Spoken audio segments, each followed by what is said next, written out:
Do you have an entrepreneurial mindset? How do you develop one if you don't? Well, first of all, let's just talk about God and who he is. We were talking in the last lesson about how important it is to understand him and his limitless potential. Well, first of all, God is a creator of all things, right? He is our creator God. In Genesis 1, verse 1, it says, "In the beginning, God created the heaven and the earth." And now we are made in God's image. In Genesis 1, verse 27, it says, "So God created mankind in his own image. In the image of God, he created them, male and female, he created them." And so we are created to be creative. We are made in God's image. He is a creator God. We are not the creators of the universe, but we are made in his likeness, in his image. And in a similar way, like he created the universe and everything in it, we have the ability to create in our own lives, in our businesses, on this in this worldly plane. In Exodus 35:35, it says, "And he has filled them with skill to do all kinds of work as engravers, designers, embroiderers in blue, in purple, and scarlet yarn, in fine linen, and weavers, all of them skilled workers and designers." God created them to be skilled, gave them the skills and the giftings to be able to do that. Why? Because they were creating a tabernacle for him, and they needed certain skills. And so he provided those skills and that gifting, that ability to create exactly what he had called them and commanded them to create. In 1 Timothy 4, verse 14, it says, "Do not neglect your gift, which was given to you through prophecy when the body of elders lay their hands on you." The Merriam-Webster dictionary describes an entrepreneur as somebody who organizes, who manages, who assumes the risk of a business or of an enterprise. Now, that's good, right? And they do. We entrepreneurs generally we see them in the concept of having a business, right? Of managing an enterprise. But ultimately, at the core of it, entrepreneurs create things. Entrepreneurs create things through their ideas. They innovate. They form businesses. They bring ideas to fruition. And when it's done in a biblical manner that honors God, that it actually honors the commandment that God gave us to have dominion over all the earth, over the land, work the land, be fruitful and multiply. It says in Genesis 1, verse 28, God blessed them and said to them, "Be fruitful and increase in number, fill the earth and subdue it. Rule over the fish in the sea and the birds in the sky, and over every living creature that moves on the ground." In Genesis 2, verse 15, it says, "Then the Lord God took the man and put him in the garden to work it and to take care of it." In Genesis 3, verse 23, it says, "So the Lord banished them," right? Because, of course, they ate of the tree of good and evil. They weren't supposed to, but they did. And so then now he banished them from the Garden of Eden to work the ground from which he had taken them. In Proverbs 12, verse 11, it says, "Those who work the land will have abundant food, but those who chase fantasies have no sense." We are called to do this as we are able, as God has gifted us and called us. In 2 Thessalonians 3, verse 10 to 13, it says, "For even when we were with you, we commanded you this: if anyone will not work, neither shall they eat. For we hear that there are some who walk among you in a disorderly manner." God is a God of order. So they're walking in this disorderly manner, not working at all, even some of them, but are busybodies. Now those who are such, we command and exhort through our Lord Jesus Christ that they work in quietness and eat of their own bread. But as for you, brethren, do not grow weary in well-doing. We are called to work. We're called to work the land, whatever the land is, in terms of our today in our businesses and so forth. We are called to do good, as we've been talking about before. I believe we are all created to be entrepreneurs because entrepreneurs create things, and some will start businesses, some will buy them, some will manage them, some will work within businesses as an intrapreneur, applying their creative nature within a larger organization. But bottom line, I believe that God created us to be entrepreneurs or creators. And there are certain qualities that entrepreneurs have. And some of these you may find, as I list them off, you may find that you have those qualities. And some, there may be, maybe you just don't feel like you don't really have them, or maybe you want to work on them. So here's what I'm going to suggest you do as I go through this list, is those that are familiar to you and you say, you know what, I can relate to that. I can see how that describes me well. I would encourage you to put a little yes beside it, or Y to represent yes beside it. This I have, or check mark, right? Awesome. I've got those qualities. Now, how can I leverage those qualities and continue to grow them and develop those? If there's qualities that maybe you feel like, I don't really have that quality, I've never been good at that. Well, no worries, because you know what? These skills are learnable. You can learn them. So first of all, I would say go to the dictionary and look up the term and learn what it actually means, to what it means in the dictionary. Use a Merriam-Webster dictionary, or Google it or whatever, and make a note, put a little asterisk beside it, and say, you know what, I'm going to work on that skill. And maybe that's where you get to read some books. First of all, of course, the Bible, and study it. And you can actually Google is amazing. You can Google and saying, like, for example, tenacity, Bible verse about tenacity, and it'll show a whole bunch of verses about tenacity, and or stories in the Bible about tenacity, so you can learn about it from God's perspective. So I'm going to give you some qualities. Again, I would do that exercise while I'm going through it, or you can do it afterwards. And then we're going to talk about the entrepreneur mindset and how that plays out in their behaviors and actions. So the entrepreneur qualities are this, and this is not an exhaustive list. This is not all of them. This is just a really good example, a list of some of the qualities of entrepreneurship and of an entrepreneur. Creativity. We've talked about that already before. Adaptability, the ability to adapt to changing situations. Curiosity, the curiosity of asking questions. I had a guest on my show once, Steve Edwards, and he says entrepreneurs, successful people, are curious. They ask a lot of questions. Vision, we talked about that in a previous lesson. Passion, they got to be passionate about what they're doing, motivated to take action, motivated with that curiosity to learn, to grow, to figure things out. Persuasiveness, they're persuasive, they're convincing, they know how to enroll people in their vision, get people excited about what they're excited about. They're tenacious, right? They have tenacity.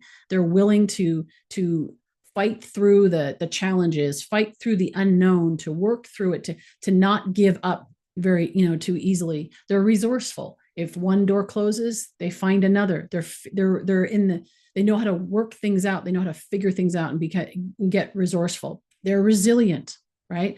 That resiliency gives them the ability, the staying power to continue on even when it's difficult. They're risk takers. They know how to take risks, not just gambles. I'm talking about calculated, wise risks.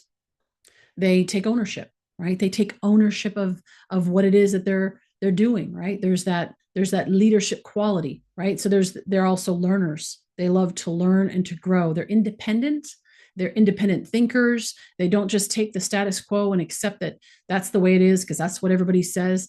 They're independent thinkers, and they're optimistic. They're positive. They're believing that whatever it is that their idea, for example, that they're going to bring to market, they're optimistic about bringing that idea to market.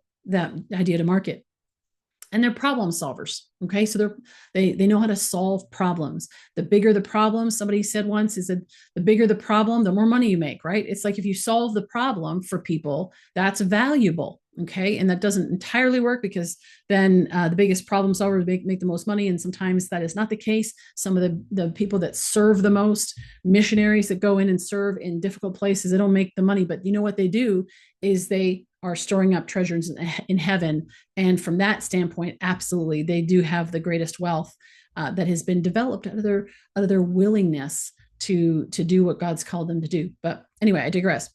Entrepreneur mindset. Let's talk about that. Entrepreneurs believe in themselves. They believe in themselves. They believe in their ability, even if they don't know how to do it. They believe in their ability to figure it out. They value people and relationships. Now, I'm talking about from a biblical perspective. You may look at this and say, I know some entrepreneurs that don't have these qualities. I get it. This is not an exhaustive list. This is a list based on what God is how he has designed us as entrepreneurs, ideally how we show up. I know that some entrepreneurs, maybe they don't value people and relationships as much as they should, and as God calls them to, but that is ultimately the entrepreneur mindset that God calls us to It's to love people, right? Is to value relationships, because bottom line, that's what's most important to God. As we've talked about before, they envision a brighter future. They are driven by purpose. They're not just randomly doing stuff or aimlessly going through a routine. Entrepreneurs are those people that they are purposeful in their activity because they're moving towards or pressing forward towards that mark. They recognize opportunities. That's actually a skill. That is a mindset, and it is a skill to be able to recognize opportunities and to ask a lot of questions, and to turn those opportunities, in those obstacles, I should say, into opportunities, right? So sometimes we can see something and we see that it's like, oh, you know what, that's a problem, right? Like we were talking about, that's a problem, that's a gap in the marketplace, that's not being provided, or nobody's ever done that before. There's all of these obstacles standing in the way, and the entrepreneur looks at it and says, wow, that's an opportunity. That's a huge opportunity that somebody hasn't taken advantage of. And then they start getting curious and they start asking questions about it and figuring out, like, what can we do about this? Who can help me? What do I need to learn about this to be able to solve this problem and to be able to make a difference in this area? They take calculated risks. They're proactive and decisive. They take responsibility. That's that ownership. They take responsibility, the ability to respond. We can't control what happens to us, but what we can do is we can control how we respond to what happens to us, and how we interpret it and apply it in our lives going forward. They network well with people. They embrace learning and constant improvement. They're flexible and adaptable to change. They're persistent, and they fail forward fast. They learn how to fail forward fast. You're going to make mistakes. As an entrepreneur, you're going to make a lot of mistakes. But as you make those mistakes, that's actually where you learn the most. I learned the most in my most difficult seasons in my life. When I made the biggest mistakes is where I learned the most. Because when I was successful and everything's going well and it's all smooth and easy, well, then it's great. Like, there's no reason to debrief it. Well, there is a reason to debrief it. But by nature, we tend to go, oh, everything's good. Like, I don't know, I'm fine. What do we have to unpack it for? Right? What do I need to dig and mine for the lessons in it for? It worked out. It's when things don't work out that we feel like we need to really dig into it and seek to understand. And that's where God shows up and reveals himself to us in greater ways. And entrepreneurs understand that they earn money based on performance, the results that they're able to create, versus time spent. What do I mean by that? So this isn't about putting in time. A true entrepreneur understands that it's about the result that I can create. So if I can create that result in 4 hours, I don't need to put in 8 hours to do it, right? If I am able to figure out a system to do this more efficiently, that makes sense. And it increases the value of what it is that I'm offering, or at least the process by which I actually am creating that and offering that to the marketplace. So they just think differently. There's an entrepreneur mindset, and then there's like this employee mindset, which is just like, I'm going to put 40 hours in. And unfortunately, nowadays you see that a lot. There's a lot of people that are just trying to do as little as possible, right? To get by. That's not how entrepreneurs think. Entrepreneurs think, how can I make the most of it? And that's what God's calling us to, right? Work as unto him. If I'm working as unto him, I'm going to make the most of it. I'm going to operate with a spirit of excellence in whatever it is that I'm doing. If I am sweeping floors, if I'm cleaning toilets, I'm going to do it as unto the Lord with excellence. And that is the entrepreneurial mindset. There's a book that is an excellent read if you're interested in unpacking this further, Be the Unicorn. And it is in the recommended book list, and you'll see that in the community there under the recommended books. William Vanderbloemen was on my show, my podcast, and he has a executive search firm. And during the pandemic, they found themselves not very busy. Nobody's hiring, right? All the companies were shutting down, and so they weren't hiring, and they didn't need their services. And so him and his team took that opportunity, again, that entrepreneur mindset, they took that opportunity, that obstacle, turned it into something of value.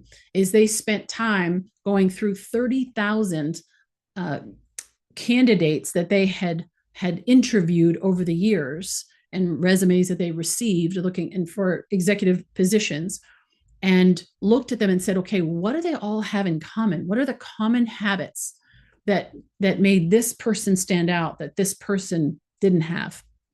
And they came up with 12 data-driven habits that, based on their data, that these candidates had, the best of the best, the unicorns that stood out. And you know, the amazing thing about that, these habits are all learnable. None of them are things like you were born with, and if you didn't have it, too bad for you. They are all learnable. All these skills that we've talked about, they're all learnable skills. And so even if you haven't learned it, you can learn it. And it may take some time, maybe some unconditioning, reconditioning of your mindset, but you can learn how to be that unicorn. You can learn how to be that entrepreneur. And so if that's something that you want to explore further, I encourage you to get a copy of that book. It is excellent. And it goes through each one of the habits and describes what it is and how you apply it and how you can learn it. So download the handout if you haven't already for this lesson. There are some scriptures there that we've discussed. You can unpack that, pray over that, meditate with the Lord on that, and ask for him to show you, reveal to you what he wants you to work on, those qualities and that mindset of the entrepreneur.